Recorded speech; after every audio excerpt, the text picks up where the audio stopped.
walk-on song. Well, if you missed Rage's performance last night, you missed one of the dopest and most dynamic performers in all of hip-hop. She burned our stage down.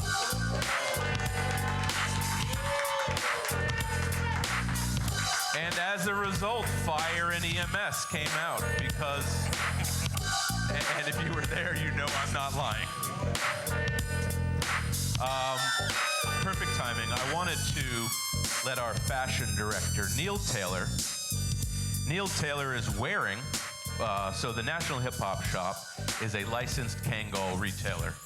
But I want to shed a little light on somebody who has invented, created, licensed, trademarked a style of hat that has gone around to every single major hip-hop legend in the industry.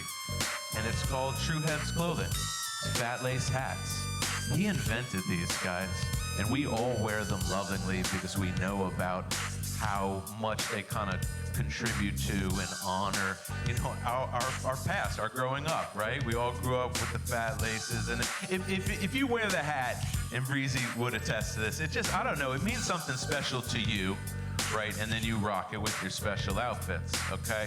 So I just want to give a little bit of light on this because we are now, as a retail store, we are carrying, okay, an entire line of regular Kangols and remixed Kangols, okay?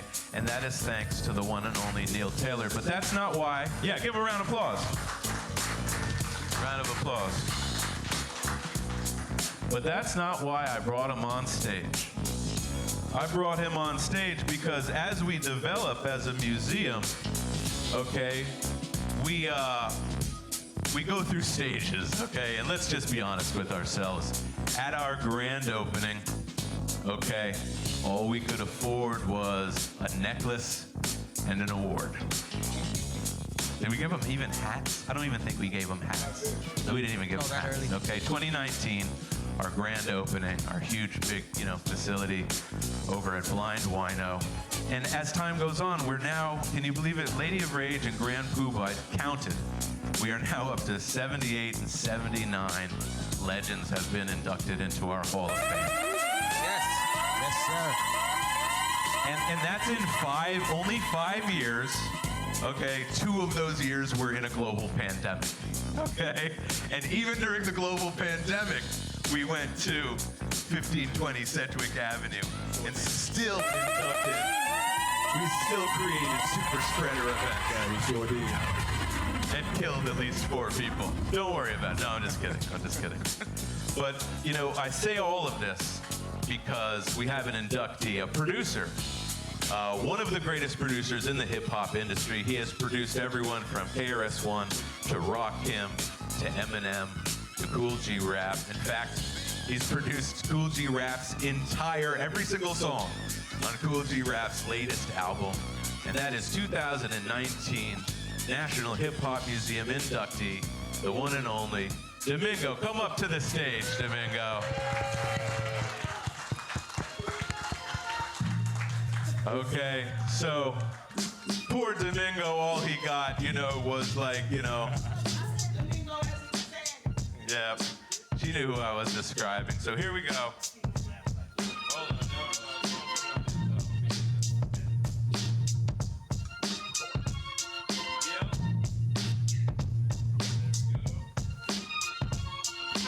Take the hat off. Right here. All right. There you go. Put the hat. Nice. Properly done. Properly done. Okay, there we go. All right. Now go back and have a seat.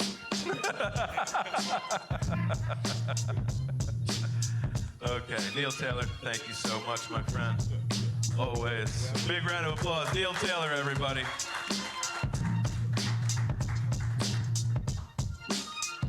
Okay. Let's get our inductee. So what I'm gonna do right now is I'm gonna introduce this situation because Grand Puba's parking. Okay. And every single time that we have an inductee, and we put the inductee on the throne, right? And we research and we read and we educate ourselves about all the little details. There's somebody who compiles all of those details and makes them all make sense, okay? We're all hip-hop nerds, but some of us are actually like highly educated hip-hop experts. And there's a difference between a hip-hop nerd, I'm a hip-hop nerd, and a hip-hop expert, okay? Today, we have our historian, Jay Kwan, who is, in my opinion, round of applause, absolutely. Round of applause for Jay Kwan. The world's leading hip-hop expert, okay? And on this little podcast that we're about to have, Puba's gonna pull up, and we're gonna sit down, we're gonna talk about Farmville. We're gonna talk about... 2 up, 2 down. Okay, we're gonna talk about beating up Queen Latifah. No, we're on not. TV.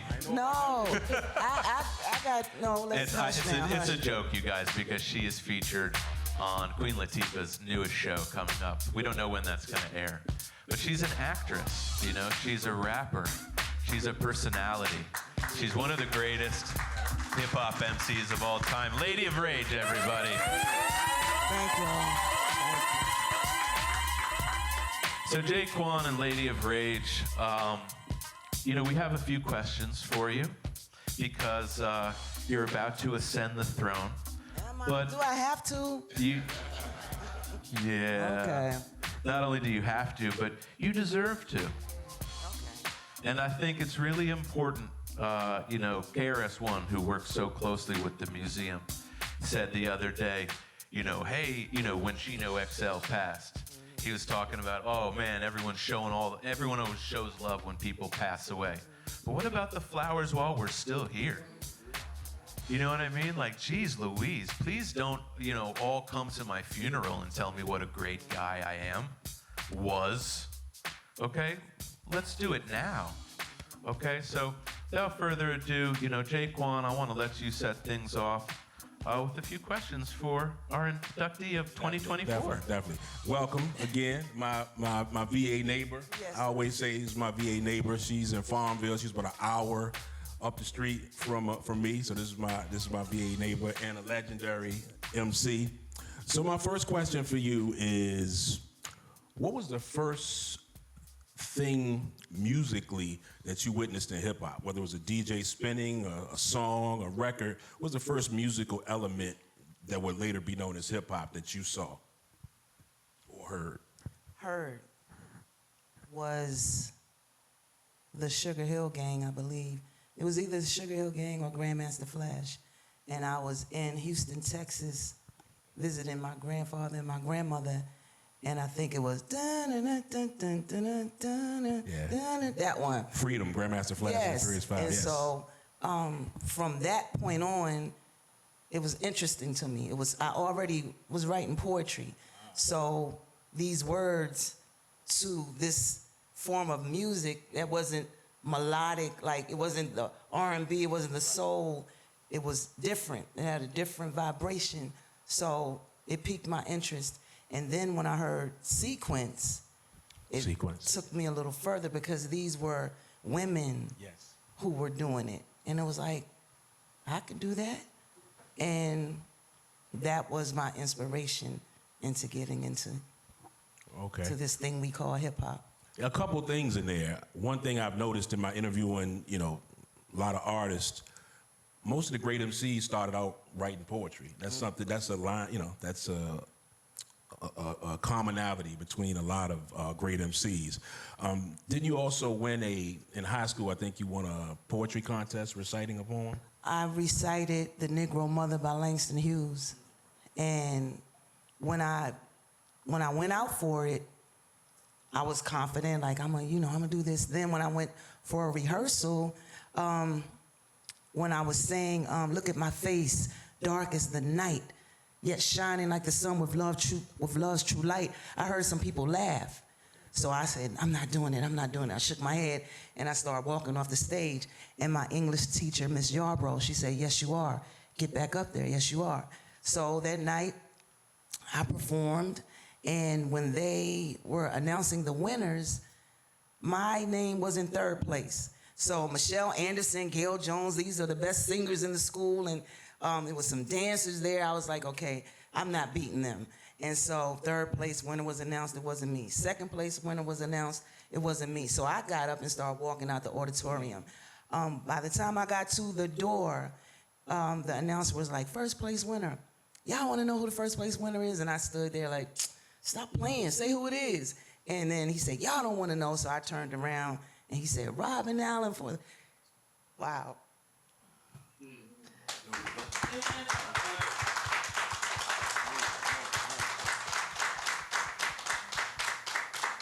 You good, you good. I'm sorry. You good, you good. You good. You good. Robin Allen for the Negro Mother. And I ran down there and I was so happy. It was kind of bittersweet because no one was there to see it, like my family or my boyfriend or nobody was there. And I was kind of like a messed up troublemaker, but this was the good that I could do. And I wanted to share it and I wanted them to see it. And no one was there, but I was still happy about it. And that was that. Ooh-wee. I didn't mean for this to happen. No, you good, you good. You good, that's real, that's a real emotion. That's real. So. That's a beautiful story. Yeah. Let me get my mic back. This is a beautiful moment. Thank you for sharing with us. I would also like to introduce our co-inductee, the one and only Grand Puba, everybody.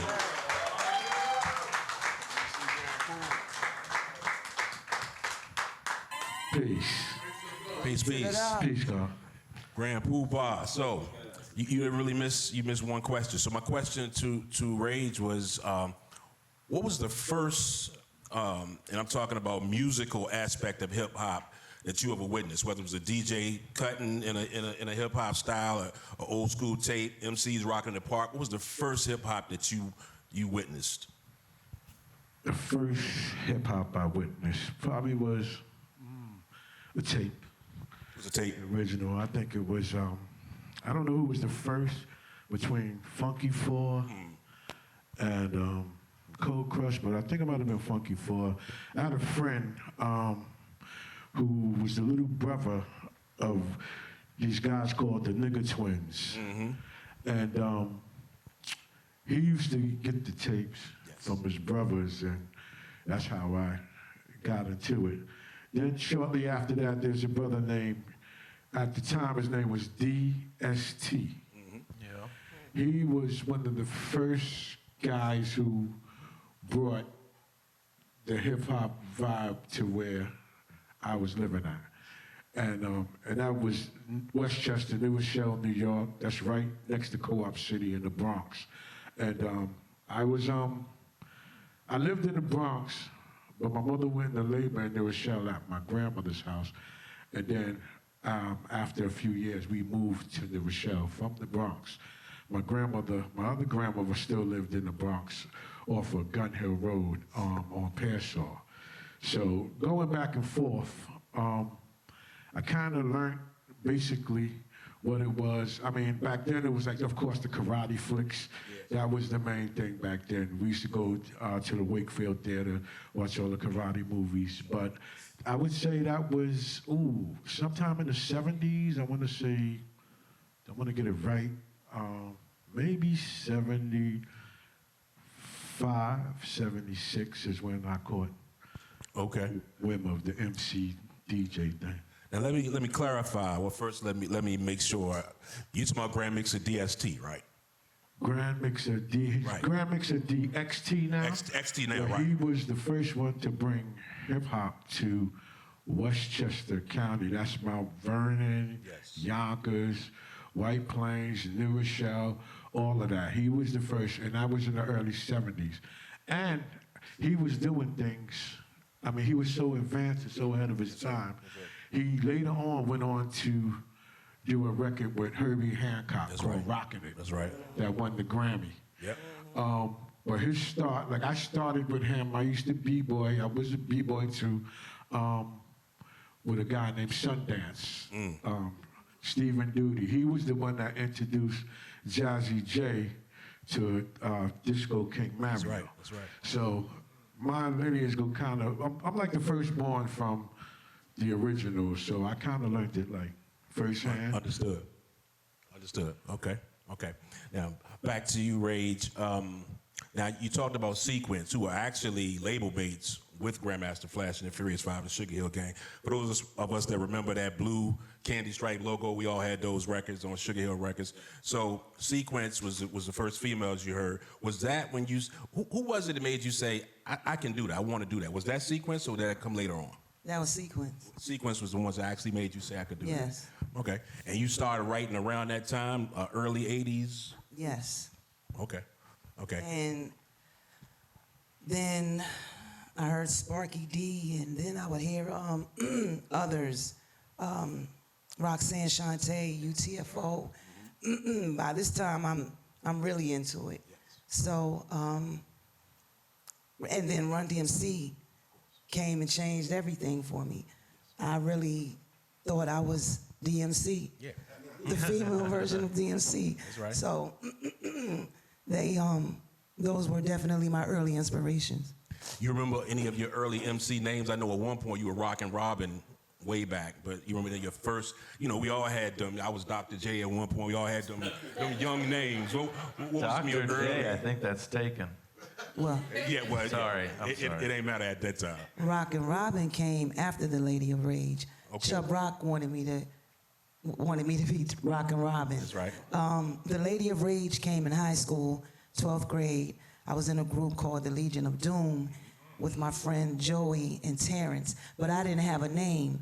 So this one particular day in class, Joey kept messing with me. So I hit him, and he was like, dang, the Lady of Rage. And I said, say that again? And he was like, the Lady of Rage. I said, that's my name. And I went and wrote it on the bathroom wall, and I've been the Lady of And that Rage was ever it. since. And that was it. So dope. Wow. Now I don't want to Jake Swan, did you establish with everybody that who was in the sequence? Is everyone aware that? Yeah, a lot of people don't know. The sequence was basically it's Blondie, Cheryl the Pearl. There was a young lady named, at the time her name was Angie Brown, Angie B. But she married Rodney Stone, who was Little Rodney C from the Funky 4+1, her label mate, making her Angie Stone. So the Angie Stone that you see out there today, with one of the, put D'Angelo on, one of the breakers of what they call neo soul. That was Angie B. If you go back to Funk You Up and those early songs, she was with a group called Vertical Hold. After that, she's done a whole lot. But that was, she was an MC way back then. Columbia, South Carolina. So they were the first female rap group to make a record, and simultaneously the first rap group from the South to make a record at the same time. And people don't give them credit for that. But that's the sequence. 100%. One more question for you, based on something he said I was going to ask anyway. Did you try any other hip-hop disciplines, graffiti, breaking, or you just always were MC? I tried to pop lock.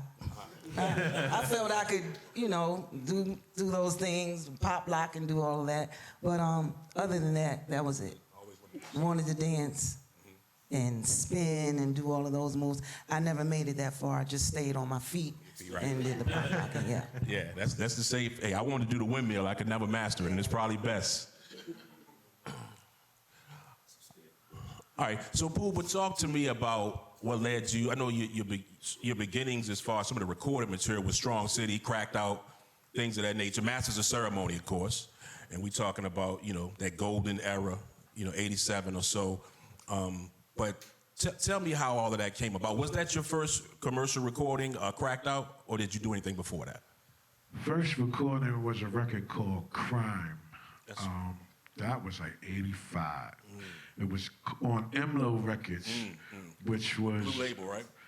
I can picture. purple kind of with the planet on it. But that was started by a guy who later on was kind of responsible for the Strong City, but somehow he faded out. But the way I got started in the game, I was a neighborhood MC, DJ, like as a youngin', like I learned early. So I grew up in the Harley houses and the projects. I was the dude who bring the equipment outside and all that, and rock in the park and all of that stuff. So a guy, one of my OGs from my projects who moved like across the street, he became a boxer. And his name was Pretty Boy Brickle. And he was a boxer, and his trainer asked him, yeah, I'm gonna start a record label. You know anybody who rhyme? And he's like, yo, this is my little man in the projects, one of the nicest dudes out here. That's how I got into the game. So he started the label along with his partner then named Rocky Bucano. And for those who don't know who Rocky Bucano is, he's the one that's doing the Hip Hop Museum in the Bronx. That's what I started with. So Milton was going on this boxing thing. Rocky was doing the label thing. So my guy Milton was like, I'm gonna go put you with this guy. Go to this guy's house. He's gonna help you with the production, whatever, whatever. So I go to his house on 129th Street in St. Nicholas Projects, and it was Teddy Riley, young Teddy Riley. So I did the skeleton for the first record, and then Teddy played over it, and that's when I learned there's a whole next level to production and everything. Teddy Riley was always that dude, like, so I did the crime record, it was called. Then I went on to, once Strong City was started, that's when we did the Crackdown and the Sexy. So now, with the Sexy record, I went back to Teddy's crib. He did the drums. I took the drums, the machine, because I brought my machine, I think it was a DMX, which is a drum machine, and it got erased. So we had to go in the studio. Teddy couldn't be found, so I had, in my mind, I had to recreate what he played. Now, I did it, but it wasn't like how he did it, which kind of worked out because Teddy had swing on his crazy swing. But when I did it, it was more laid back. And I had this roster that used to see me, know I rhyme. Come on, Ross, yo, put me on one of your songs, man. We want to get on your one. Don Barron. Don Barron. So I was like, all right. I was playing the beat, and I came up with the bass line. Boom, boom, yard bass line. So I remember, oh yeah, let me go holler at this dude. Yo, come on, I got a joint for you. And that's how Sexy was created, you know? And then from then on, we moved on. I don't want to jump ahead, but like I said, my guy Milton, he was a trainer. He went on. Rocky then teamed up with Jazzy J. And this is how I met Jazzy J through the Strong City. He's the one that taught me how to record and do everything in the studio, gave me free reign. And that's how I got to where I am today, production-wise, and learning how to just go in and do whatever I got to do. You know? Shout out Jazzy J. Definitely. Shout out, yes. All day. And just for the sake of the timeline, you know, correct me if I'm wrong, right around that time, Busy B is doing Suicide on the same label, same studio? Busy B, Diamond D. Diamond D. His first with Master Rob. Right. With Master Rob, that's right. Yeah. I'm Not Playing, all that stuff. Playing. Yeah, that's right. So that's right. At that time, Lord Finesse and Showbiz was just coming to the studio, waiting for their turn to get on, you know? Right. They was babies at that time. So shout out to them too, because we all came from that same Strong City era. Yes, indeed. Yes, indeed. And I want to shout out Milton LaCroix because he went on to do his thing. And actually, he's still trained, and he trained Shannon Briggs. And then he also trained, what's the brother's name? The YouTube guy? Jake Paul. Jake Paul, the Logan brothers. So he's still doing this thing out there. I want to shout out Milton LaCroix too as well. Dope.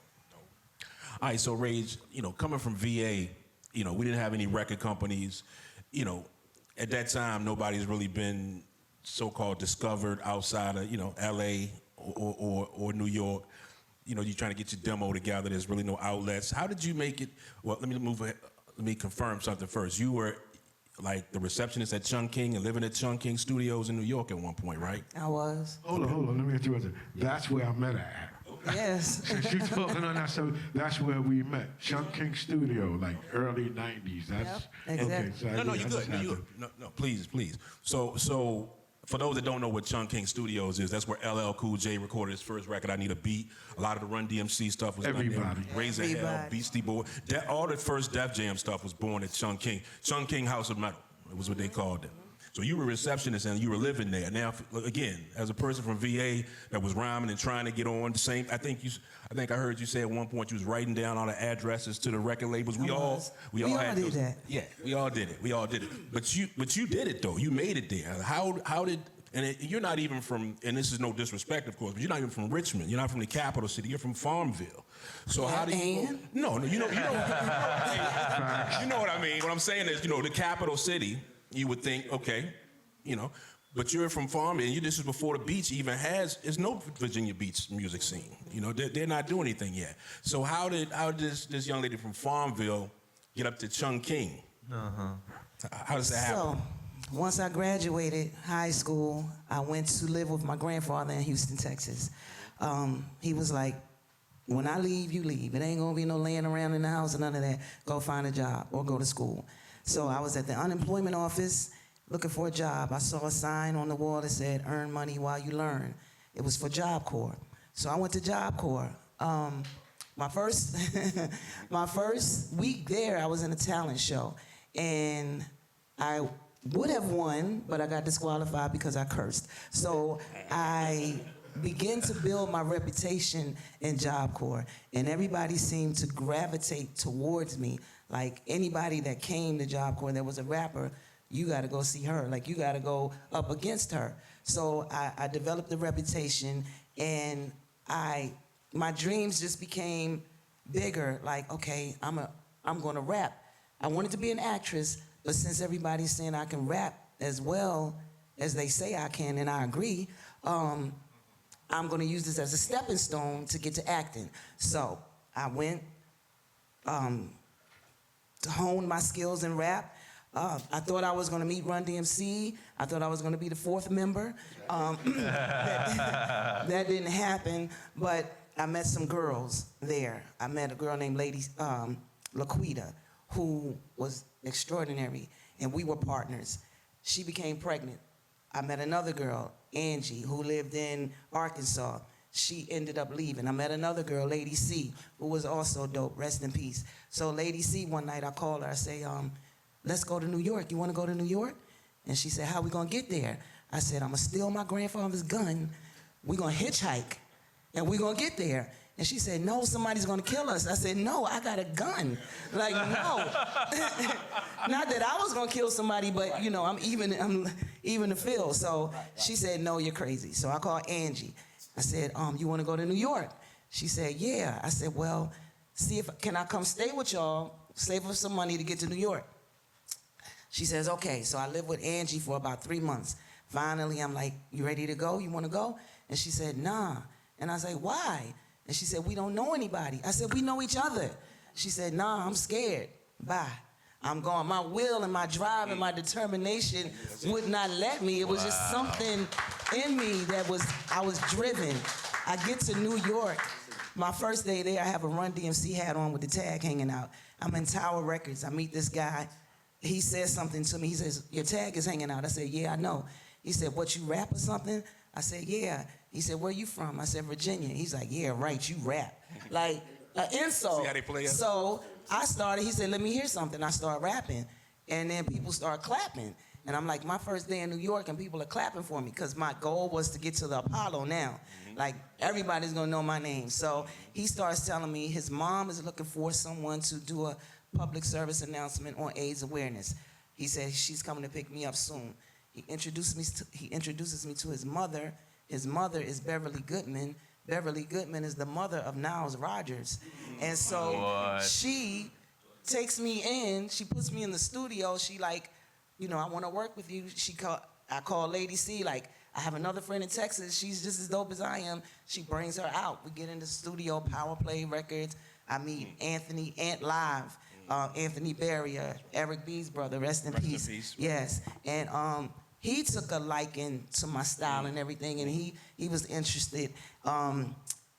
It just led from just meeting people and being in the right place. I met this group called the Outlaw Posse, and they heard me. They were working with the LA Posse, LA Posse heard me and signed me to a production deal. I did a song with them on their album called They Come in All Colors. They went back to LA, they let Dr. Dre hear the album. By this time, I'm at Chungking Records. I was living with Nikki D. And when I went Wow. to, Nikki D, first female on Def Jam Records. That's right. Wow. When I went to, I went home for the summer. When I came back, Nikki had moved, and something happened. All my stuff was out of there. I had nowhere to go, so I went to Chungking because I know John King wanted to work with me at once upon a time. So I went there and asked for Todd, the manager. He said he was no longer there. So I was like, dang, what am I gonna do? Where am I gonna go? I had nowhere to go. I said, I'm supposed to meet Nikki D here. Can I wait for her? He was like, yeah, you can wait for her. Nikki didn't have a session or nothing. I just off the head, like, can I wait? So I'm in the studio. Some guys start coming in, and they're looking at me like, who is this? Who is this sitting in our session? And I'm looking at them like, y'all just don't know who I am. What y'all looking at me like that for? These guys were leaders of the new school. So,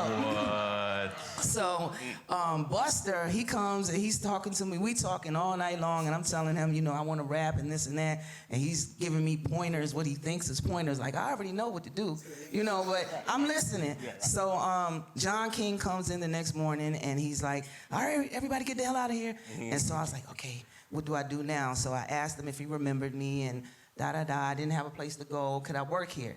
And he said he got to talk to his sister. He talked to his sister. He was like, yeah, you can stay here, you can work here, but you can't sleep as long as people are here. You can't sleep. So I met Grand Puba, Brand Nubian, leaders of the new school, Black Sheep, Chubb Rock, Third Base. Everybody was coming through Chungking Records. And so and sometimes, like if I didn't have money, I would, when I'm cleaning up, I would eat the scraps, like whatever people left. And people don't know that. Like, I didn't wear this. Like, you didn't even know I lived there unless you just asked me. I washed up in the sink. They didn't have hot water. I would take the coffee pot, run hot water through it, wash up in the bathroom, and like, hey, if this is what I got to do to get to where I want to be, this is what I'm going to do to get to where I want to be. So I remember Big Daddy Kane came one time. He's like, yo, where you stay at? I said, right here. And he was like, nah, where you stay at? I said, right here.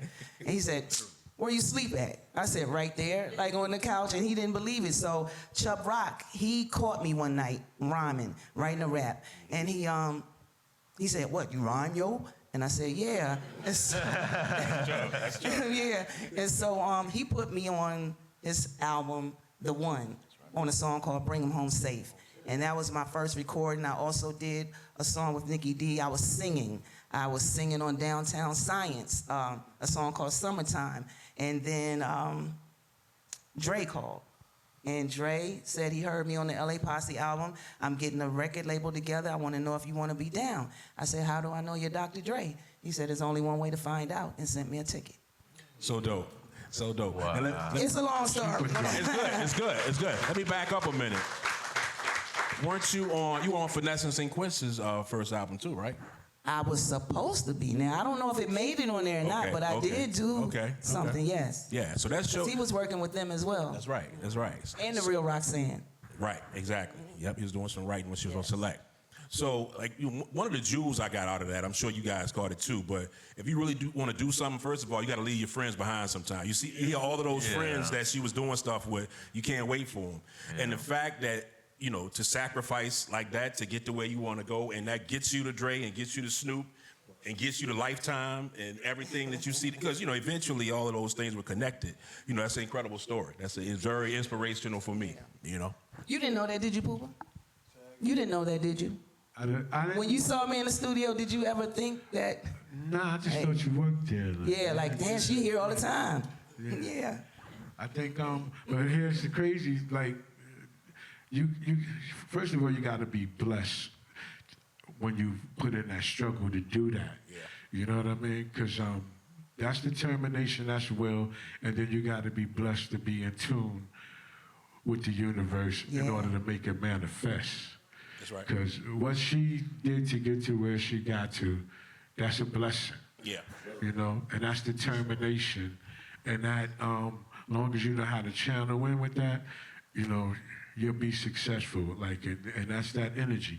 And a friend of mine, matter of fact, called me when I told him we were getting inducted. He was like, Rage, Lady Rage?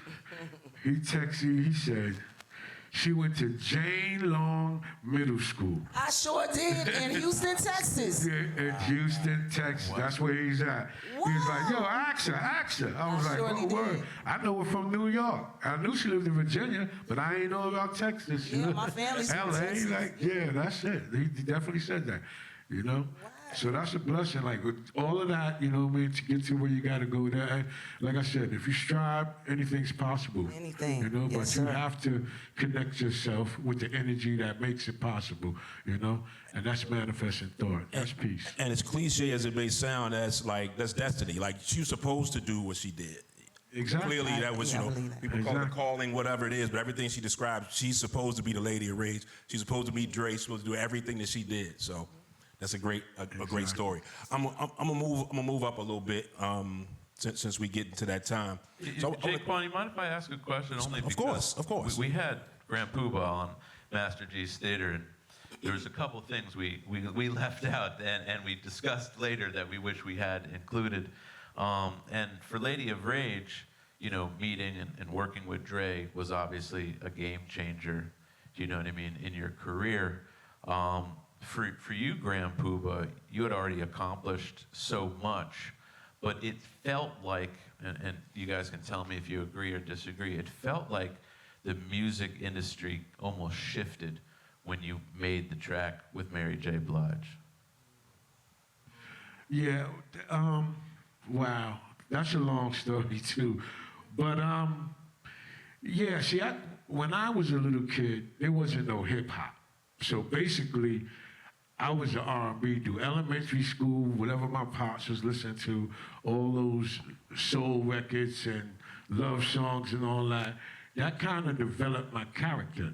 So when I started rapping, getting into the rap game, that was more of me than rap. Rap, I'm just learning. But my soul was definitely that type of music back then that my mother and my father was listening to. So I would incorporate, if you notice on a lot of my songs, it's melodic, like has a lot of singing and it has a lot of, because that's half of me as well, you know? So I kind of try to balance the two.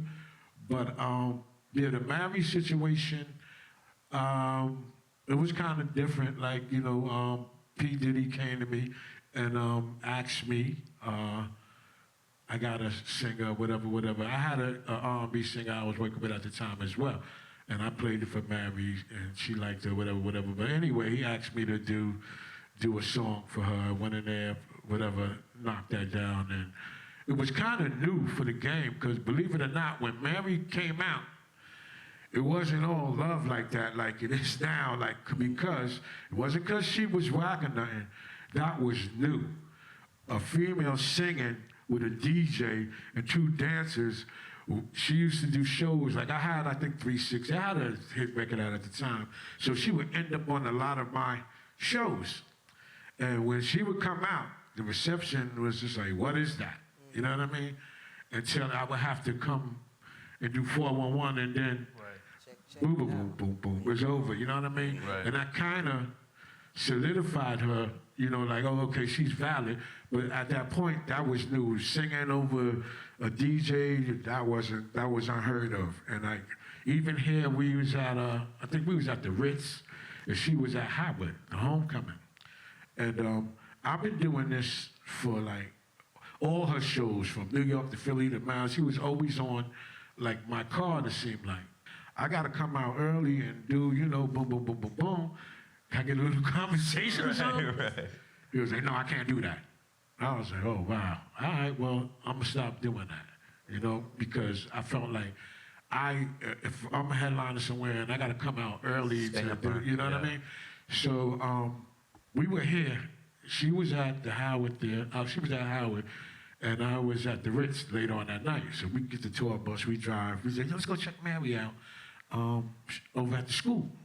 So we go over there, and once again, we came through the back door, and she was on stage, and See how y'all looking now? That's how it was when she was, you know, it was always that like, what is this? Like, people did not really understand what she was doing at the time. So she had a little skit where she comes off, come backstage, and dancers do their thing, and then she goes back out, and she see me. And she was like, oh, yeah, good you here, like, can you come, you know, do what I always do. So it ain't nothing against you personally, but I don't feel like if he can't do that for me, I ain't want to do it. And it got to the point where she, you know what I mean, literally broke down. And I'm not no malicious dude, like, you know what I'm saying? All right, where the mic at? You know, boom, walked out, boom, boom, boom, boom, ah, you know, and I did it again. But I say all of that to say, that's another person whose destiny, you know what I mean? She took it in her own hands because she didn't have no easy job when she come out. They was looking at her like, what is this bullshit? Like, you know, she really had it tough until the Mary she is today. So I gotta applaud her because she's another one, just like Ray's, who determination, won't quit, don't stop, and took it all the way to the top. You know what I mean? So she changed the game with that hip hop. R&B. She definitely changed that, and she put in the work to do it. Like, it wasn't like, oh, she just came out and it was a success. She had to earn that, and I respect her for that. You know what I mean? 100%. 100%. All right. So, Rage, when you're starting to record the things you did on the Chronic, you know, people always come back and say, did you know it would be that big? And of course, you never know what it's going to be. But I want to ask, what were your expectations? Did you feel like, okay, I'm going to maybe get that chance to be the next DMC? Did you think something big was going to happen based off of these 2 or 3 contributions you made to the Chronic? What was your expectation going in? I don't really think I had expectations. I just wanted to let the world know that I'm a dope MC. And I'm with one of the best producers to put that out there. So I just wanted to be immortalized. Like, I wanted to, when I say immortalized, like, you do records, they're gonna be here forever. Whether they get played or not, it's there forever. So I just wanted to leave my print, leave my footprint. Like, I can do this. I'm a female that can do it, because back then, the females really didn't get the props that they get today. That's right. So me being in a man's world, in a man's game, I felt that I got that acceptance from them, because you're not writing for me. I'm not depending on you. Right. I'm making you step your game up. There you go. I'm challenging you. I'm just as good as you. Not saying that I'm competitive in that way, like, a woman can do anything a man could do. I'm not, into all of that. But I'm just saying, in this field, yes. I felt like I'm just as good as the guys and better than some, in my opinion. Many. So many.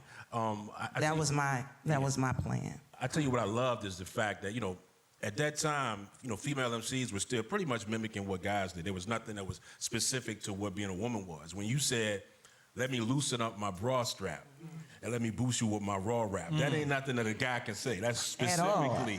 Well, not then. Well, yeah. At the time. Hey, yo. At the time that you said that. Yeah. At the time that you said that was very specific. That was very specific. So I always thought that was incredibly dope. And even, like I tell people all the time, like the thing you just did, Who the Hardest? Ooh. I mean, the whole line about, the gale winds coming through and Oprah. You got to really be a lyricist. You got to be an MC's MC to catch the things you say. And I love that about your delivery. So hats off to you again. Very proud that you are from where I'm from. So thank you. Always dope. On Who the Hardest, I didn't think that it would get the reaction that it got, because Premier did the track, and so Premier will talk and he will react like, yeah, when you said this or when you said that. He didn't say that one time. And I was like, dang, this shit must be whack. Like, he didn't respond. And then he sent it back again, or we talked about something, and I was like, did you hear what I said when I said this? Yeah. He said, yeah, I heard it. And I was like, dang, okay, But then once it came out, he was like, man, you killed that shit, and you da-da-da. When you said this, because I was like, well, Premier, I thought it was whack because you never responded.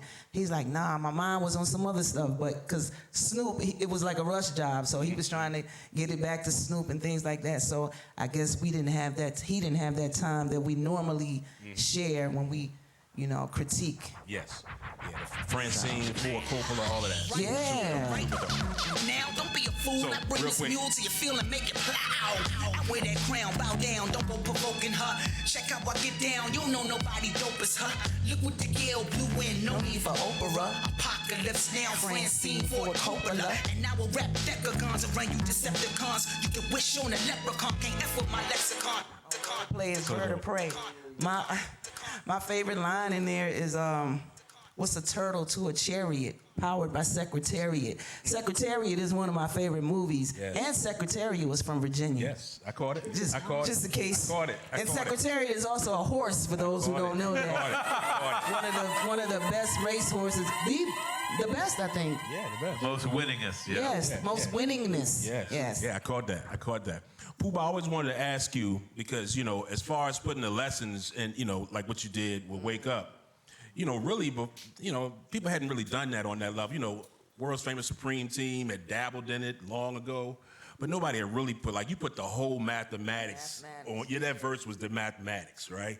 And I know you guys caught some flack from MTV, but I always wonder, did any other entities give you flack? Because you had Drop the Bomb, and I know, you know, the music wasn't that big, so maybe went under the radar, but you had Drop the Bomb. You had some stuff on there outside of PE. I don't think nobody was talking as directly from those teachings as you were on Wake Up. And the song I'm talking about is Wake Up. MTV banned the video, and it was, you know, a little controversial. So did you get any other flack from that song or that album?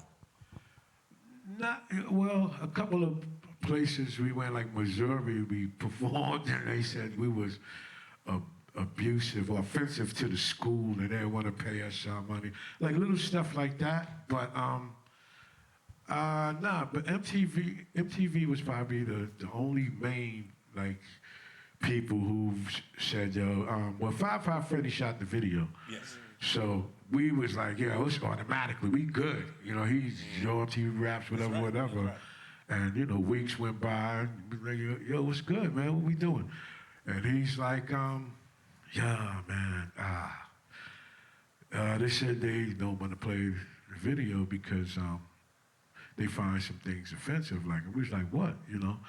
And they said how we portrayed the devil. Like, we had, you know, a black man, white face, blonde wig or whatever, and horns and shit. So, we was like, wow. So he came back to us and said, listen, they said they'll agree to play the video if you take that image out. We'll play it. And you know, we young rebels at the time. Man, we ain't taking out nothing. Like, you bugging. Like, that's not happening. You know?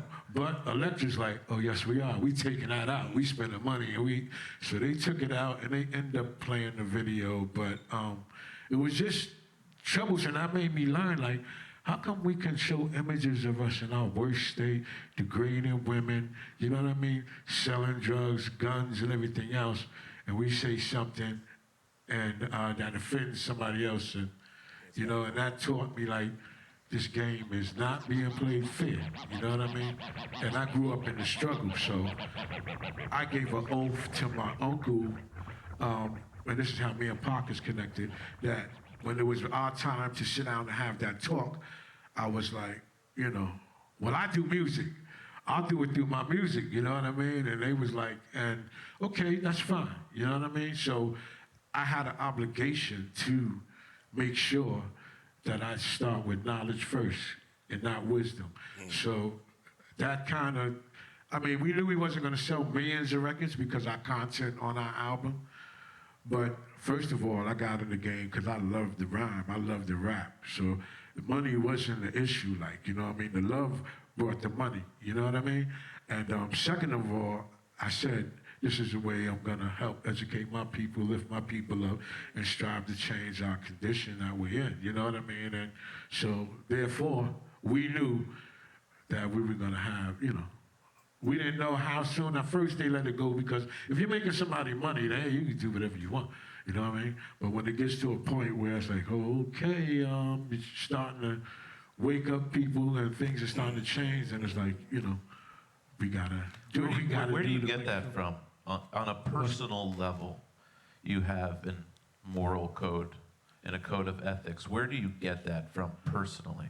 Well, basically, like I said, my family, you know, was Panthers, BLA, New African People Organization. So early, like, you know, we used to go to school on Saturday in the basement, you know, and learn about our history and everything. Malcolm X's birthday, we used to take buses to his grave site, so I came up like that. Yeah. But I also grew up in the project, so, you know, I was involved with project activities as well. But it was a balance. So if you listen to my music, it's a balance. Like, that's who I am. I like to have fun. I like to rock fits, because coming up in the hood, you know, being fresh was everything, you know what I mean? And when you want to be fresh, you want to have something that nobody else had, you know what I mean?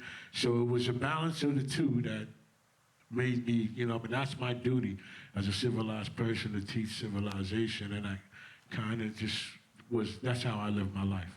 You accidentally became a fashion role model as well, because you like to rock things that people don't have, like alpine polo rugbies.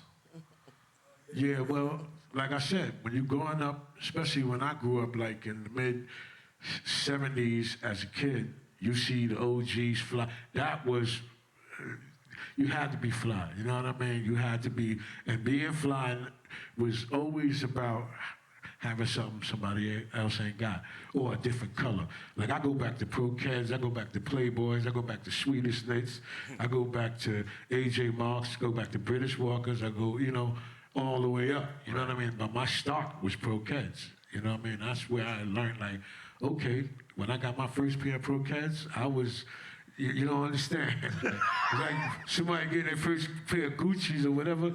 Like, I was like, and I remember the first time, it was my birthday, we in front of my building, and I'm telling all my boys, like, yo, my mom's she went and caught me some Pro Kids. She's about to come up the walkway when she get off work. We sat out there waiting. Here come my moms with the box of kicks, open them up.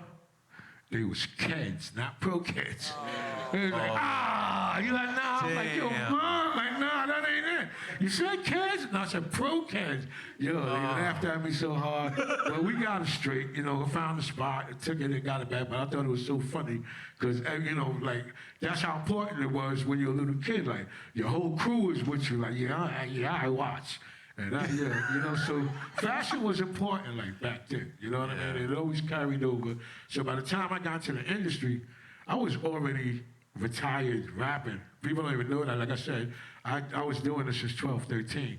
So when I got approached, I was like 17, 18. I was already done with it, you know, so it rewoke me. So when I got in the game and we started making these records, I was already a seasoned pro. And I knew how to make records, and I knew what would make people dance, and I knew what would make people. So by the time we got to Brand Nubian, I was producing Lord Jamar, and they were, and Sadat X, they were independent, you know. And this is how me and Jamar met. I brought my equipment out one day outside in the Jets, and something happened with my turntable. And I was like, damn, a turntable, bro. And one of the cats from my hood was like, yo, I know somebody got a turntable. I was like, well, go get him. And he went and got him, and it was Lord Jamar. That's how we met. Jamar goes all the way back, you know what I mean, to like almost the beginning, like where I started, when I started.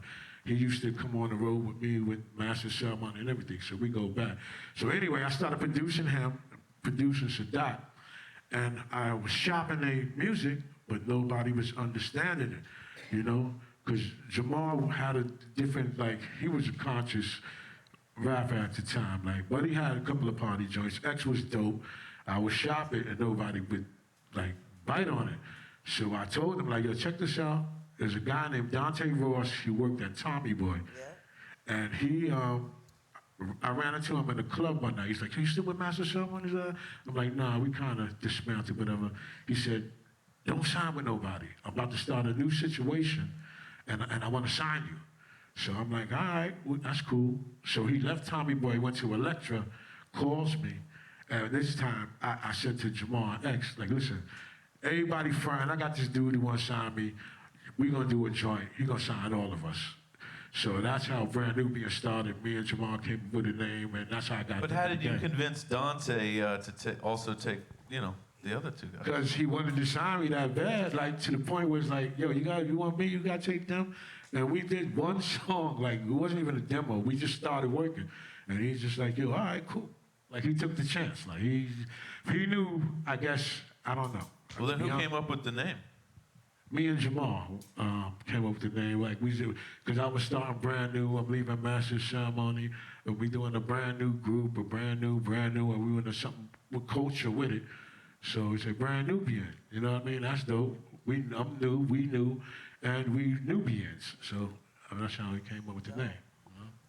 Dope. We got time for one more question? Or One more. One more for both, but we're going briefly, you first, Rage. There's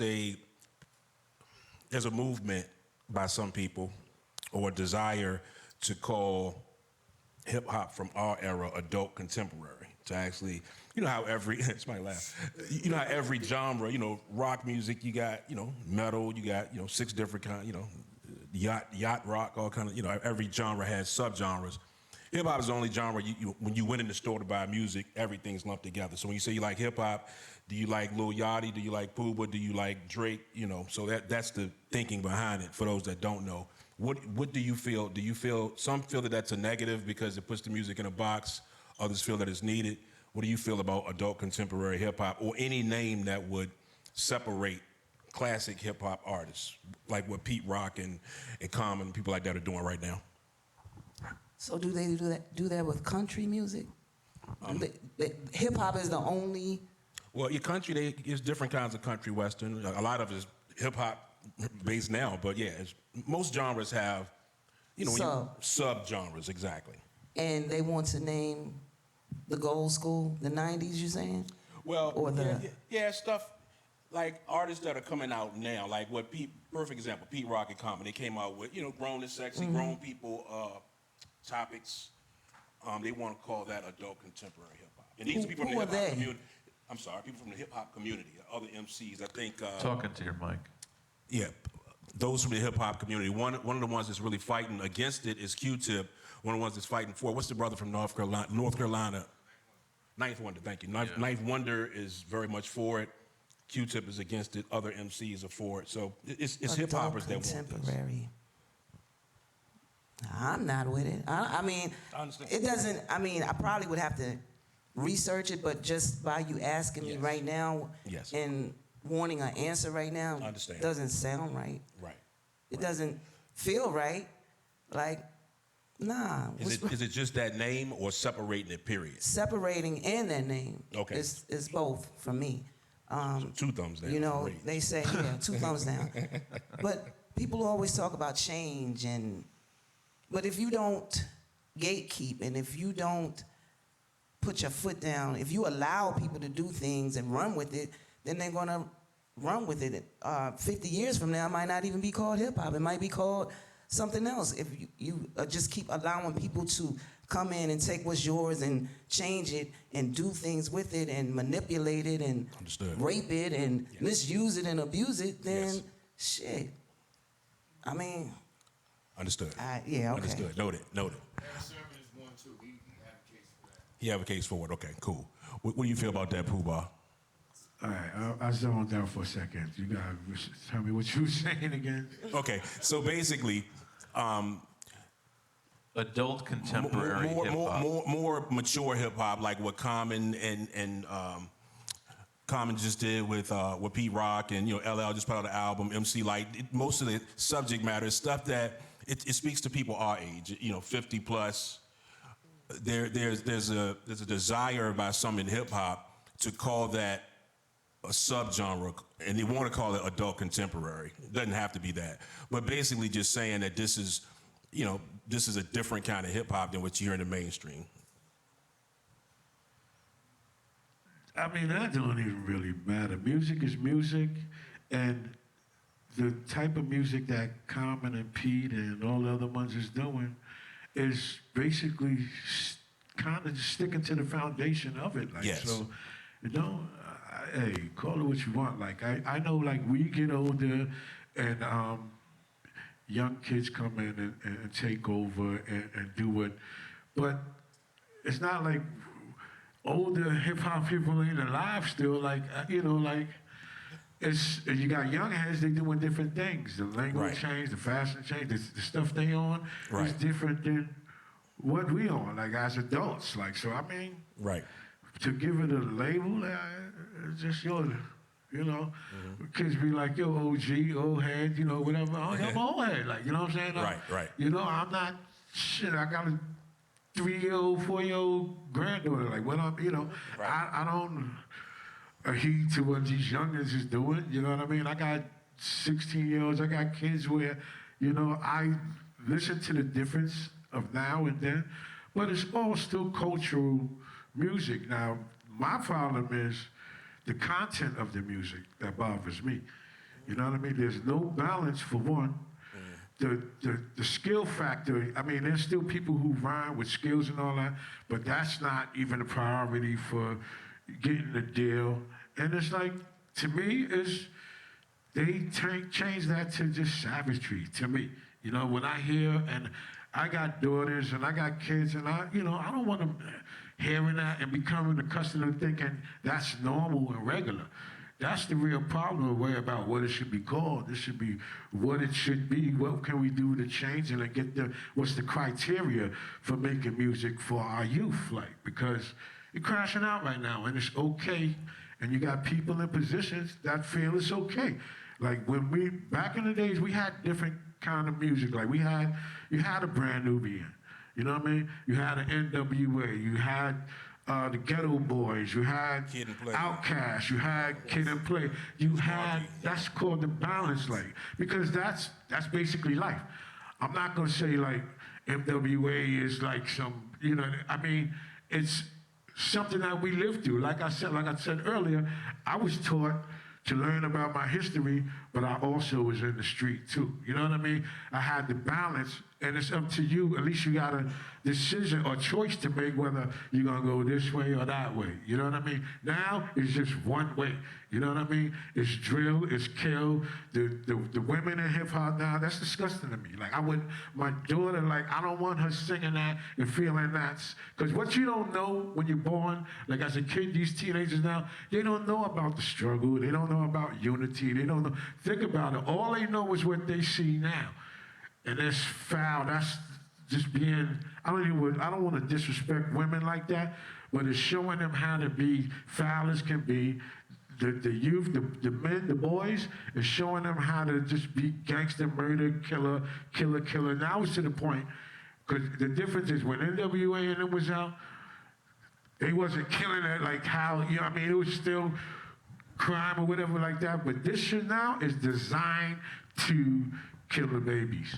And we're just letting it ride, and I hold like all the people who are in places and should be responsible for not letting that rock like that. And that's what we got to change, I think, personally. You know what I mean? So whatever title you want to give it what you want, but we need to fix what it is, and that's just me. Hey, round of applause for that, guys. Yeah.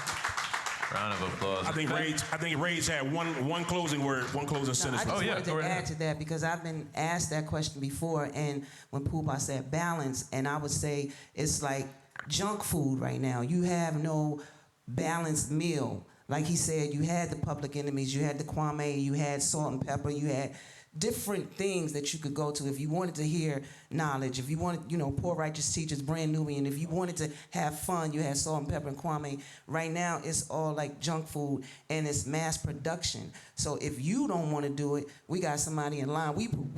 It's like he said, design. It's mass production. We're going to spit them out, and you have Rhapsody. Yes. Rhapsody, to me, is right now one of the dopest female MCs that's out. But who are you hearing? You're not hearing her on the radio.